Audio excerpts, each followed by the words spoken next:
Hello everyone, मैं स्वागत करती हूँ आप सभी लोगों का आपके अपने चैनल जीएस बाय शुभा में। तो कैसे हैं आप सभी लोग? मैं आशा करती हूँ आप सब लोग बहुत अच्छे होंगे, एकदम स्वस्थ होंगे। चलिए अब हम अपनी आज की पॉलिटी की क्लास पर आते हैं। जैसे कि आप लोग जानते ही हैं, पॉलिटी में जो हमारा टॉपिक चल रहा है उसका नाम क्या है? राज्य के नीति निर्देशक तत्व, यानी कि directive principles of state policies. आज की हमारे इस टॉपिक की 4th क्लास है। तो अब तक जितनी भी क्लासेस हो चुकी हैं इस टॉपिक से रिलेटेड या अदर जो टॉपिक्स हैं उनसे रिलेटेड, जिन लोगों ने नहीं लिए हैं या जो इस चैनल पर पहली बार आए हैं, मेरी सभी से रिक्वेस्ट है प्लीज़ आप एक बार उन क्लासेस को कीजिएगा। देन ये वाली क्लास आपको और अच्छे तरीके से समझ आएगी। ओके, चलिए अब हम अपनी आज की क्लास शुरू करते हैं। तो आज की क्लास शुरू करने से पहले रोज की तरह एक बार जानते हैं कि हमने क्या क्या पढ़ लिया है इस टॉपिक से रिलेटेड। तो इस टॉपिक से रिलेटेड हमने निर्देशक तत्वों की विशेषताओं के बारे में जान लिया था और हम पढ़ रहे थे इनके वर्गीकरणों के बारे में। जो निर्देशक तत्व हैं इनके वर्गीकरण के बारे में हम पढ़ रहे थे। तो लास्ट क्लास में वो सारा हमारा कंप्लीट हो गया था। तो आज हम पढ़ेंगे कि जो मूलतः जो वर्ग निर्देशक तत्व हैं उनके अलावा और निर्देशक तत्वों को अमेंडमेंट के थ्रू इंक्लूड किया गया था। ठीक है, वो कौन से हैं उनको हम अब की क्लास में कवर करते हैं। चलिए, तो ये सब तो हम पहले क्लासेस में जो प्रीवियस क्लासेस हुई हैं उनमें सारा हम पढ़ चुके हैं। ये भी हमने पढ़ लिया था। ओके, ये भी हमने पढ़ लिया था। वर्गीकरण 3 तरीके से हमने जो वर्गीकरण किए थे ये निर्देशक तत्व, ये हम पढ़ चुके हैं, ये भी कवर कर लिया था। आज हम क्या पढ़ेंगे? नए निर्देशक तत्व, यानी कि कुछ जो निर्देशक तत्व हैं उनको इंक्लूड किया गया था। चलिए स्टार्ट करते हैं। तो 42वें संशोधन अधिनियम 1976 में निर्देशक तत्व की मूल सूची में 4 तत्व और जोड़े गए। 42nd अमेंडमेंट हुआ था 1976 के अंदर। तो उसमें क्या है कि जो निर्देशक तत्व की जो मूल सूची है उसमें 4 तत्वों को और जोड़ा गया और इंक्लूड किया। इनकी भी राज्य से अपेक्षा रहती है। तो ये जो निर्देशक तत्व हैं जिनको इंक्लूड किया गया था उनकी भी राज्यों से क्या अपेक्षा रहती है कि किस प्रकार से कोई भी राज्य होना चाहिए, वो हम चलिए अब हम जानते हैं। तो सबसे पहला है बच्चों की स्वास्थ्य विकास के लिए अवसरों को सुरक्षित करना। ये निर्देशक तत्व राज्यों से ये अपेक्षा करते हैं कि जो बच्चे होते हैं, छोटे बच्चे, उनके स्वास्थ्य विकास के लिए जो भी अवसर हैं उनको सुरक्षित करना, मतलब पूर्णतः उनको सुरक्षा प्रदान की जाए। जिसके बारे में कौन से आर्टिकल में बताया गया है? जिसके बारे में आर्टिकल 39 यानी कि अनुच्छेद 39 में जिसके बारे में कहा गया है, या फिर अनुच्छेद 39 इससे रिलेट करता है। ओके, चलिए नेक्स्ट क्या है? समान न्याय को बढ़ावा देने के लिए और गरीबों को मुफ्त कानूनी सहायता प्रदान करने के लिए। दूसरा ये इंक्लूड किया गया, इसलिए इंक्लूड किया गया जो सामान्य न्याय होता है किसी के प्रति भी, तो उसको बढ़ावा दिया जाए, और जो लोग गरीब हैं, जो अफोर्ड नहीं कर सकते वकील वगैरह को, तो उनको क्या है, मुफ्त में कानूनी सहायता प्रदान की जाए। तो ये किसकी रिस्पॉन्सिबिलिटी बनती है? किसी भी राज्य की ये जिम्मेदारी बनती है। तो जिसके बारे में कौन से अनुच्छेद में कहा गया है? अनुच्छेद 39 के क्लॉज ए में, यानी कि जो आर्टिकल 39 है उसकी क्लॉज ए में इसके बारे में बताया गया है। ओके, चलिए अब नेक्स्ट आगे चलते हैं। आगे क्या कहा गया है? आगे बताया गया है उद्योगों के प्रबंधन में श्रमिक की भागीदारी को सुरक्षित करने के लिए कदम उठाने के लिए। मतलब जो उद्योग होते हैं, ठीक है, तो उसके प्रबंधन में जो भी श्रमिक काम करते हैं, जो भी मजदूर काम करते हैं, उनकी जो भागीदारी है उसको क्या है, सुरक्षित करा जाए। उसके लिए कदम उठाने के लिए ये भी सुनिश्चित राज्य द्वारा किया जाए, ऐसे ये अपेक्षा की जाती है। तो ये कौन से आर्टिकल से संबंधित है? आर्टिकल 43 की क्लॉज ए, यानी कि अनुच्छेद 43 की क्लॉज ए से संबंधित है, या फिर इस बारे में हम ये कह सकते हैं कि इस बारे में अनुच्छेद 43 की क्लॉज ए में बताया गया है। तो ये वो आर्टिकल्स हैं जिनको बाद में इंक्लूड किया गया था। ठीक है, फिर हमारा लास्ट आता है, लास्ट वन है हमारा रक्षा और पर्यावरण को बेहतर बनाने और जंगल और वन्य जीवन की रक्षा करने के लिए।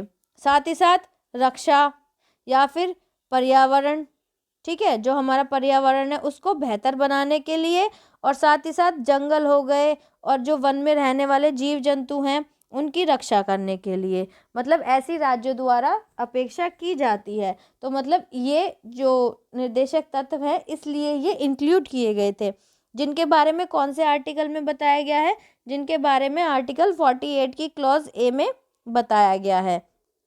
या फिर हम ऐसा कह सकते हैं कि ये बात कौन से अनुच्छेद में वर्णित है, अनुच्छेद 48 की क्लॉज ए में ये बात वर्णित है, ठीक है। तो आई होप ये चारों बातें आपको अच्छे से समझ आ गई होंगी। चलिए अब इसी से संबंधित आगे जानते हैं।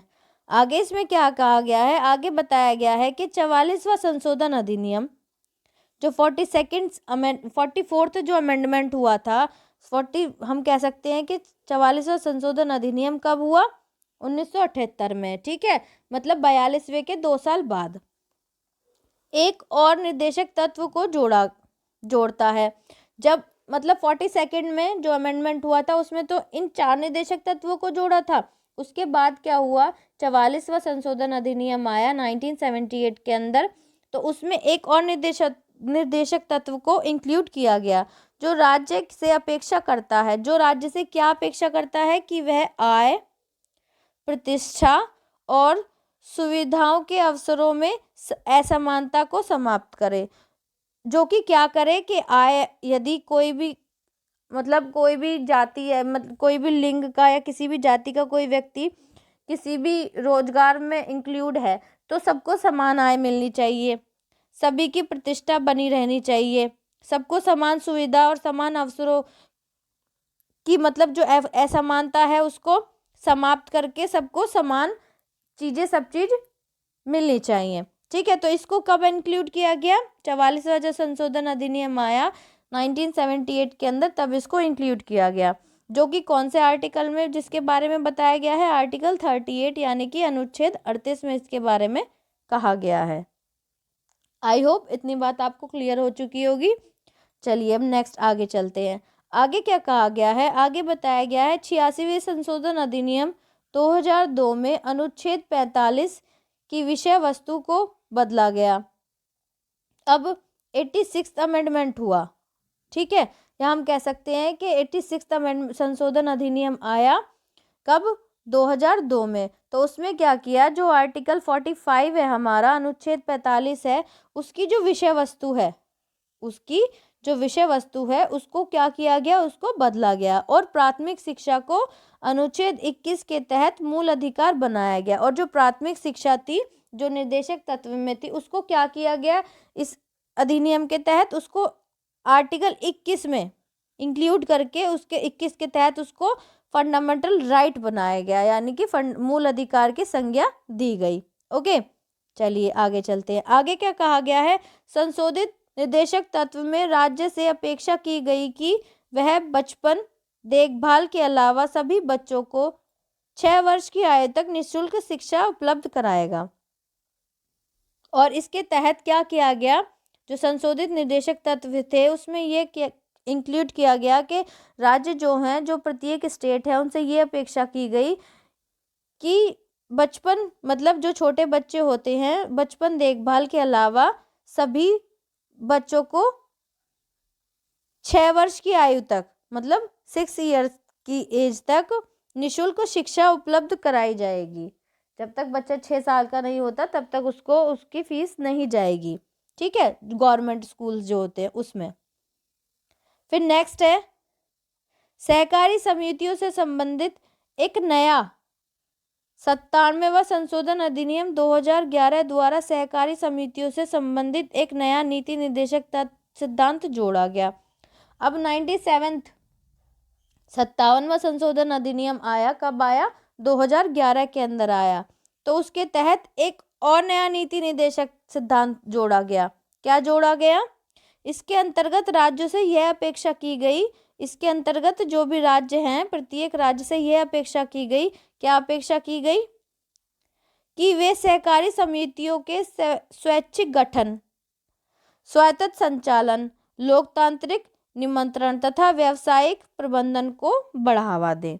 जो कि किस में कहा गया है, जिसके बारे में आर्टिकल 43 के क्लॉज बी में, या फिर हम कह सकते हैं कि अनुच्छेद 43 के क्लॉज बी में इसके बारे में कहा गया है। क्या कहा गया है कि जो सहकारी समितियां होती हैं उनके जो स्वैच्छिक गठन हो, स्वायत्त संचालन हो, वो खुद ही उसका संचालन करे, लोकतांत्रिक निमंत्रण रहे उसके अंदर, और व्यावसायिक प्रबंधनों की को इन चीज़ों को क्या किया जाए, इन चीज़ों को बढ़ावा दिया जाए। ठीक है, तो ये थे हमारे निर्देशक तत्व जिनको संशोधित करके या फिर संशोधन द्वारा नीति निर्देशक सिद्धांतों में इंक्लूड किया गया था। ठीक है, आई होप ये आपको अच्छे तरीके से समझ आ गए होंगे। अब नेक्स्ट क्लास में हम क्या जानेंगे, जो निर्देशक सिद्धांत है उनके पीछे जो संस्तुति है, उनके पीछे की जो संस्तुति है उसके बारे में हम नेक्स्ट क्लास में डिटेल में जानेंगे। और फिर उसके बाद हम इनकी आलोचनाओं के बारे में भी जानेंगे कि किस प्रकार से इनकी आलोचना की गई है। मतलब एक एक करके सारी चीज़ हम डिटेल में पढ़ते चले जाएंगे। आई होप आज की क्लास आपको अच्छी लगी होगी और समझ आई होगी। अगर अच्छी लगी है तो समझ आई है तो प्लीज़ कमेंट में ज़रूर बताइएगा, क्लास को लाइक भी कीजिएगा। अगर कोई समझ नहीं आई, कहीं कोई प्रॉब्लम हुई है तो भी आप कमेंट में ज़रूर मेंशन कीजिएगा। अगर किसी का कोई भी सजेशन है तो प्लीज़ आप कमेंट में ज़रूर बताइएगा, मैं उसे फॉलो करने की पूरी कोशिश करूँगी। ठीक है, अगर आप इस चैनल पर नए हैं, पहली बार ही आए हैं, तो प्लीज़ चैनल को सब्सक्राइब ज़रूर कीजिएगा और बेल आइकन को प्रेस कीजिएगा ताकि जब मैं वीडियो अपलोड करूँ तो आप तक नोटिफिकेशन आए और आप अपनी पढ़ाई को कंटिन्यू कर सकें। गाइस, आप किसी भी एग्ज़ाम के लिए अगर तैयारी कर रहे हैं तो इस चैनल से जुड़ सकते हैं। ठीक है, मैं डिटेल में ही सारा पढ़ा रही हूँ, ऐसा नहीं है कि पर्टिकुलर किसी भी एग्ज़ाम के लिए है, वो तो नीचे डिस्क्रिप्शन में डालना पड़ता है, बट सभी एग्ज़ाम्स के लिए है क्योंकि जीएस जो आती है सभी एग्ज़ाम में सेम ही आती है।